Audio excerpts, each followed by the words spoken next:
ಅವನ್ನ ಜುಟ್ಟು ಬಲ್ಲುಲಕ್ಕೋ ಬಾಬಾ ಅಂತ ಹೇಳ್ಯಾರ.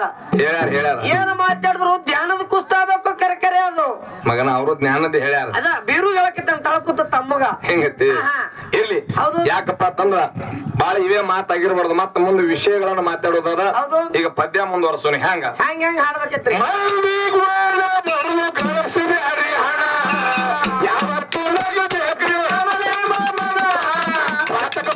ವಸ್ತು ಯಾತಕ ಗಳಿಸಿದ್ರಿ ಅಲ್ಲ ಬೆಟ್ಟು